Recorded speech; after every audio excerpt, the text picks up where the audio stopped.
everybody, today we're going to talk about artillery in the Battle of Franklin, and we're really going to focus on the U.S. or federal artillery.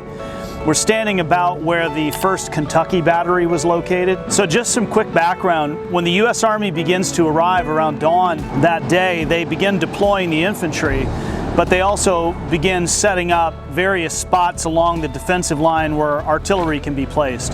So the 1st Kentucky guns, which were 4 3-inch guns, were located right about where I'm standing. And then both to my rear, which is to the east, and to my front, which extends toward the west, about 3 dozen guns were placed at various points on the line, but points that were specifically chosen by the engineers to maximize firepower. So there's 2 different types of artillery that are used in the battle. You have 3-inch rifled guns and 12-pound smoothbore Napoleons. Both were very effective. Both have a range of about 6,000 or so feet. It's effective at well over a mile. These guns, among others, inflict terrible casualties on the Confederates. And incredibly, they're only engaged for about 4 hours, which is between roughly 4 p.m. and 8 o'clock. During that time, they fired over 3,000 rounds into the attacking Confederate troops. And this is a variety of firepower. And we'll talk a little bit more about those different kinds of artillery rounds as we get to a couple of different positions. On the day of the Battle of Franklin, November 30th, 1864, where we're standing, this would be the 6th Ohio Battery. It's a 2-gun section. The other 2 guns for this battery are on the Lewisburg Pike to the east, facing out towards Carnton. But these 2 guns would have been right in front of the Carter Cotton Gin, which is right behind us. And these are 12-pound smoothbore cannons. These are typically sort of the older models. They're smooth bores, meaning there's no rifling in the barrel. First of all, we should just talk about getting it here. It takes a team of 18 horses to pull one of these cannons because it limbers up. The limber chest and the caissons would be sort of linked in towards the back, and they'd be pulling this down the road. And as these 38 cannons get placed on the line during the day, these are just 2 of them. There would have been a team of horses behind us and a crew of probably around 8 men to man each one of these guns. And as they get this thing unlimbered and face it where they need to, once the enemy starts to approach and they're going to load this cannon, first thing they want to do is put a powder charge in there. It's in a bag, and they'd put that in and use a stave to push it towards the back of the cannon, and then they're going to put the projectile in there. And that's one thing I've come to find out on a lot of my battlefield tours, is that some people think that these guns are just firing cannonballs, which is true technically, but there's different kinds of artillery, different kinds of rounds. Solid shot is a solid projectile. For a 12-pound Napoleon like this, it's going to be a round spherical cannonball. Once you put the projectile in there with the powder charge in the back, they would use a tool to put into the vent of the gun. It's going to poke a hole into the gunpowder charge, and then you would put a friction primer in there with a long rope attached, and you have to move out of the way of the gun when you fire. That's why the rope's so long, so that you can move out and fire the gun, because as this thing recoils, it's going to move back about 8 feet. And when we talk about move, it's flying back. It will crush anything in its path. And so after the gun's fired, 2 of the 8 men, their jobs were just to grab the wheels and roll the gun back up to where it was. You would have had an artillery officer, in this case probably Lieutenant Aaron Baldwin, and Lieutenant Baldwin would have had his field glasses, been looking at where the rounds are hitting and calling out adjustments to the I don't know what you call this thing back here, but the crank, to adjust the elevations left and right to make the fire more efficient. And that's solid shot. They would fire that typically at long range, and they would put the gun, you don't want to angle the cannon up and fire it and have it hit once. You want to put the gun at a low angle, and when it fires, if you fire right, that round will start to sort of skip. They would also switch to what's called percussion shells. And for a gun like this, percussion has a fuse percussion cap in the shell that when it hits the ground, that triggers an explosion and it sends shrapnel out. And then as you start to move closer, they can also fire case shot. You got spherical case for a 12-pound Napoleon, and then we're going to talk about the 3-inch ordnance rifles over here. These rifled cannons that we'll get to, they don't fire a ball, they fire a shell. It's a elongated conical shell, and because the cannon's rifled, it would be spinning coming out of the cannon. Case shot has got a timed fuse, and this is where some of the skill comes in for these gunners. They were able to go to the limber chest, get the shell and a fuse and screw in there, and then punch the fuse. It would say 1, 2, 3, 4, 5. They can punch it at 3 seconds depending on where the enemy is,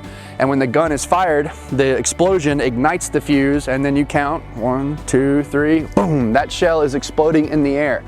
And case shot typically had metal balls in them that would rain down over the enemy. So if you can imagine, there's solid shot, and then there's, you know, shrapnel coming out of percussion shells. Case shot is raining down over top of you. But by far the most terrifying, if you will, round that these gunners could use is called canister. And canister is basically a cylindrical tin tube that is filled with sawdust and round metal balls. And when these canister rounds are loaded into the gun with the powder charge and everything, it's for anti-personnel. These canister shots had a 10% dispersion rate. So at 200 yards distant, they would have a 20-yard field of canister that is hitting the enemy, and they would typically switch to canister within about 400 yards when the enemy comes in with that about 400 yards, because a good shot for an infantryman can hit you at 400 yards and on in. Canister was terrifying, and some of these guns, like Lieutenant Aaron Baldwin right here, he describes firing triple canister, which is 3 canister loads in the barrel, and you're not really supposed to do that because you can explode the entire cannon. But he describes firing triple canister because the Confederates are attacking in force. You've got Patrick Claiborne's division moving up, hitting the line, and in fact Lieutenant Baldwin describes waiting until some of the enemy would get to the muzzle of the cannons and then fire the guns. It's brutal stuff. So one thing I'll say too is that after the gun is fired, when you need to load another round, they would actually have this big tool, the sponge stave, and the sponge would be dipped in water typically, or insert that into the barrel to sponge out any of the cinders that might be left from the gun firing previously. And so you stick the sponge stave in there to get that out, then the powder charge goes in, then the round, and then another friction primer is attached, the lanyard, and you get to fire again. A good comparison would be a NASCAR pit crew. These guys are working efficiently. They're waiting on the guy before them to do their job so that they can do theirs. And the whole time you've got enemies coming at you, especially in this battle. The enemy has broken through from their perspective on the right, and they're pouring into this gap. And for some of these guys, you know, they didn't have a lot of options, and what they did was what they could do. They stood there and they loaded and they fired.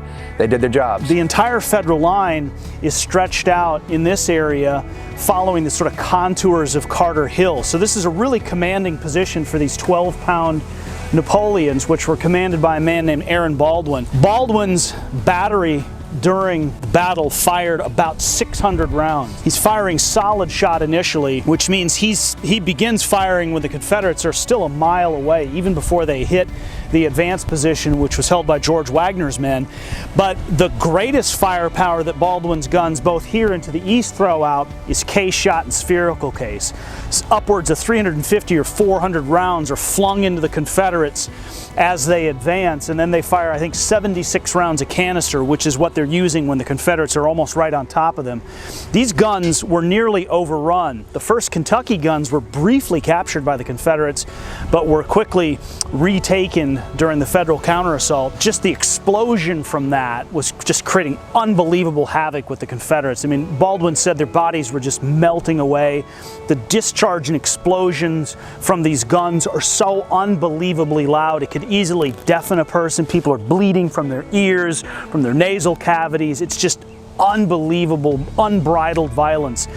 This battery occupies an important position. This is where the Confederate breakthrough ended east of Columbia Pike. Everything east of here is held by Federal troops. Everything west of here momentarily falls apart, but this is really an anchor point. And these guns, along with a battery that was positioned west of the road, which we'll head to in a bit, were the guns that commanded the Columbia Pike corridor. So you have guns that we were just at firing to the southwest. These are firing due south. And then further east of here, the other 2 guns of this battery, plus a 4-gun battery, Battery M of the 4th U.S., a 6-gun battery, Battery G of the 1st Ohio, as well as 4 guns of Battery D of the 1st Ohio. So that's 16 guns east of here that are commanding all of the ground around Carnton and across what we know as the Eastern Flank Battlefield Park.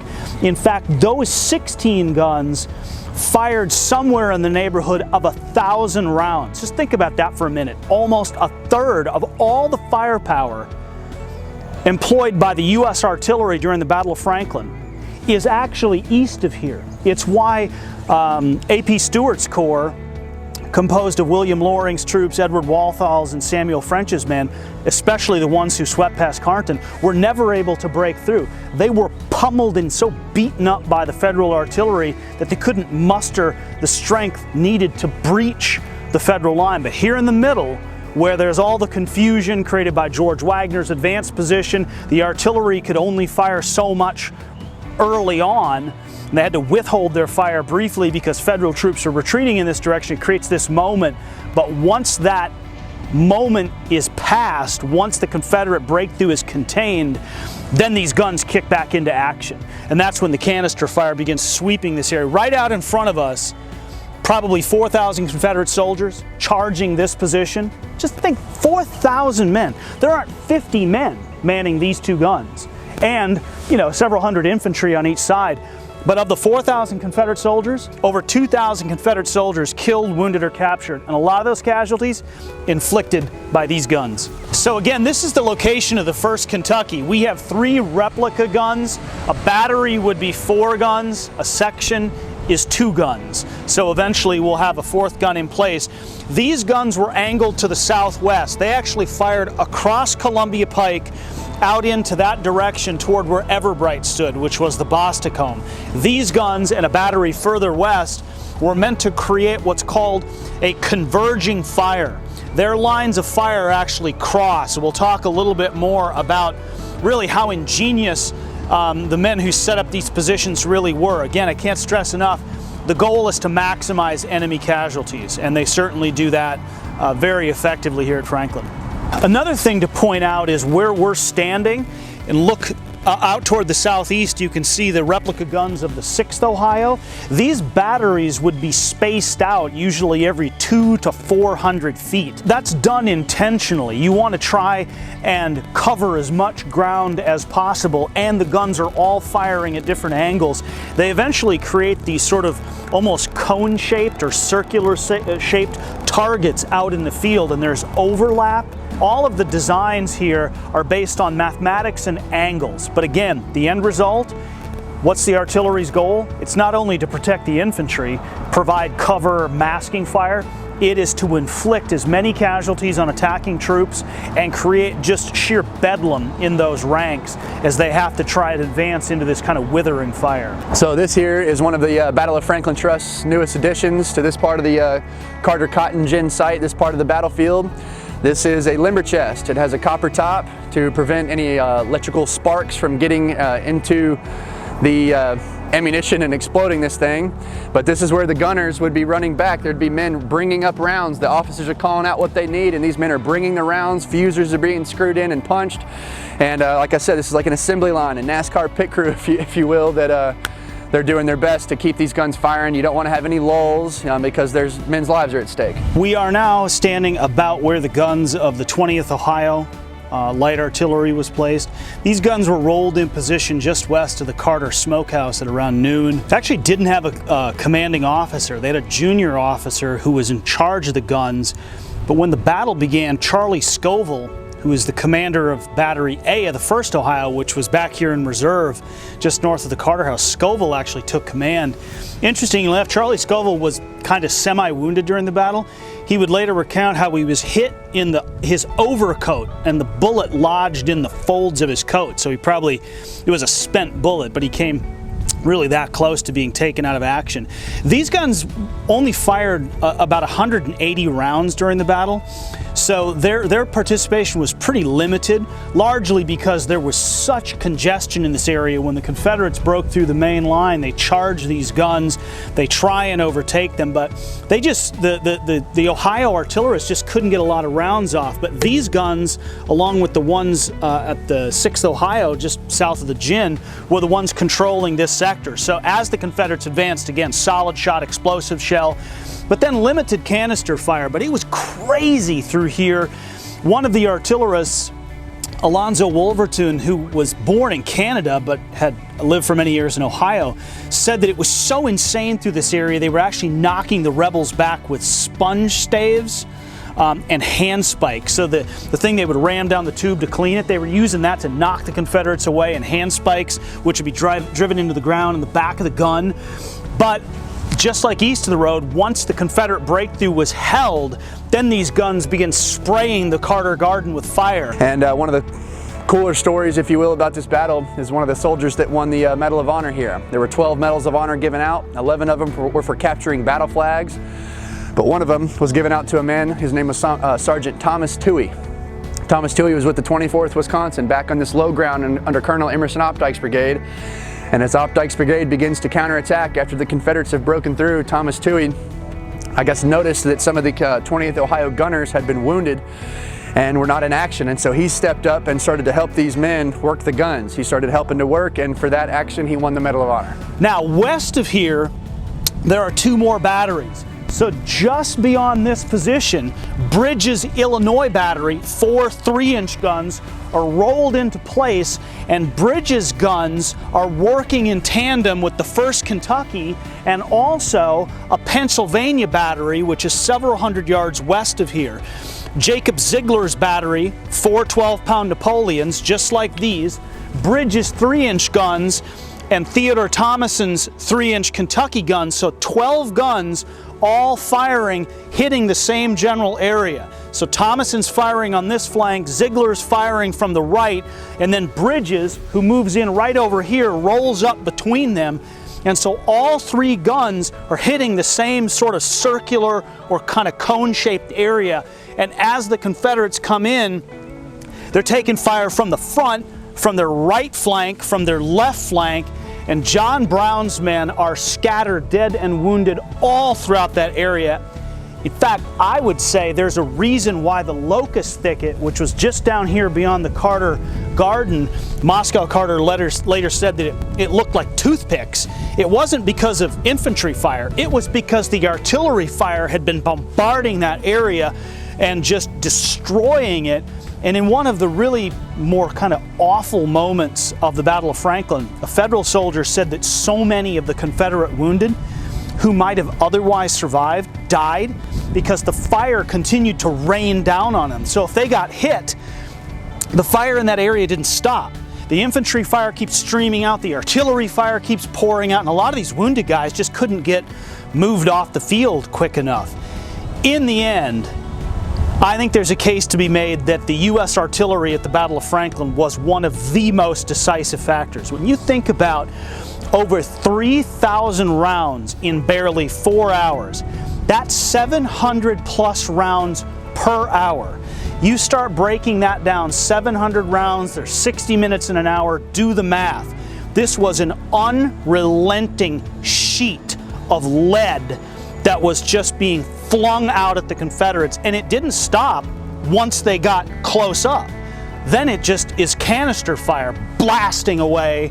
In fact, these guns, just south of here is the main line. So one of the things you could do with artillery fire is you actually shoot and blow apart the earthworks, because the Confederates are trying to hold on to the outside. Well, the only way to get to them is through the earthworks. So you're just blowing fire, or you're just sending fire out at the earthworks, and the damage is just catastrophic. By 8 o'clock, John Schofield, commander of the U.S. Army, ordered all the artillery, with the exception of Thomason's battery, pulled off the lines. They were pulling the artillery off the line an hour before the battle ended. That really tells you this battle was over by 7:30, because by 8 o'clock, they're pulling the big guns off the line. Thomason's guys continue throwing sporadic fire out. They withdraw with the rest of the army shortly after midnight. But they're an unheralded part of the battle. These artillerists had spent years perfecting their craft, and they were, I think, some of the most efficient soldiers in the entire army.